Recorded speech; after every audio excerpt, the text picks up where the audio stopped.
Witam from BA. This is a Rorschach Poland update from the 3rd of October 2024. A quick summary of what's going down in Poland. Let's start off with new security measures in the country. On Monday the 30th, the government announced that they would build bomb shelters throughout Poland in 2025. Tomasz Szymoniak, the Minister of Internal Affairs and Administration, said that this week the parliament started to work on the government's proposal to boost civil defense, which included building new bomb shelters. The parliament should approve the proposal within weeks. The decision will provide more security to Poles during a possible war scenario with Russia. Also, Rafał Trzaskowski, the mayor of Warsaw, announced that they will organize a public emergency drill in the city on the 9th of October at 11 a.m. During the drill, alarm sirens will sound for 3 minutes to raise awareness among Warsaw residents about possible emergency situations. On other new measures, on Tuesday the 1st, the Ministry of Foreign Affairs announced they would withdraw most of Poland's diplomatic staff from Beirut, Lebanon's capital. The military conflict is getting intense in Lebanon as Israel increased their air attacks and also decided to invade the southern part of the country to get rid of Hezbollah. Only a small group of diplomats remained in Lebanon to assist Poles living in the country, and the ministry advised Poles to leave Lebanon if they did not have urgent business there. Those who want to leave the country can contact the Polish mission in Beirut, and Poland will help them directly, since currently there is no plane connection between Lebanon and Poland. Next, on Wednesday the 2nd, the parliament approved an additional relief fund for the victims of the flood that hit Poland on the 15th of September. The new regulations include assistance in covering mortgage payments for 12 months for the flood victims. Also, flood-affected children can claim a one-time 1,000 zloty, which is around $250, along with an additional care allowance for parents who need to stay home because of the closure of childcare facilities. The new fund also takes care of flood-affected entrepreneurs. Business owners can receive 16,000 zlotys or $4,000 per employee who currently have to cover their flood damage expenses. Citizens should apply to the nearest government offices to receive the aid.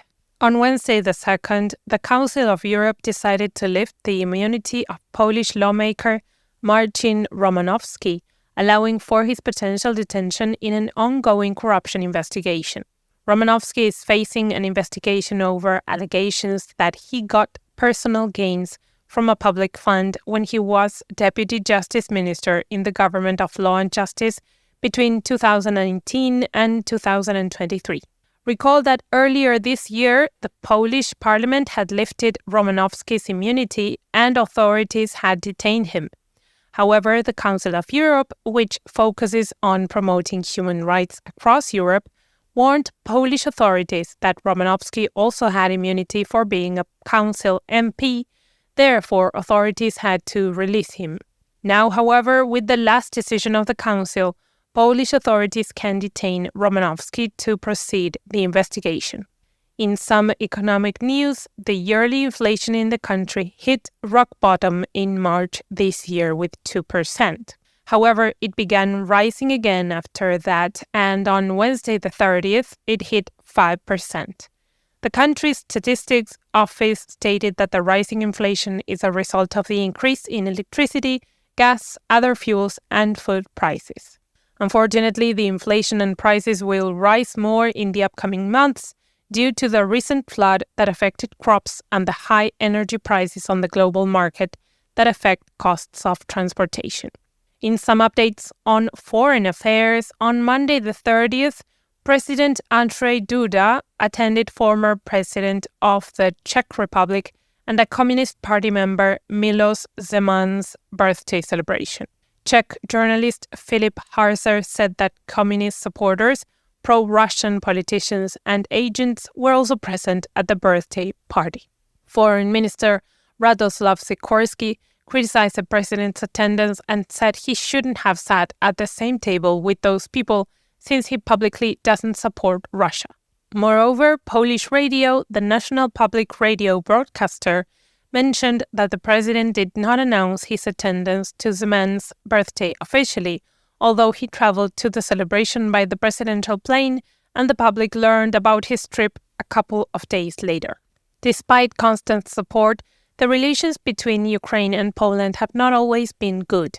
The World War II Volhynia massacre is still a difficult topic between the two countries. During World War II, Ukrainian nationalists killed tens of thousands of Polish civilians in the regions of Volhynia, in the western part of Ukraine.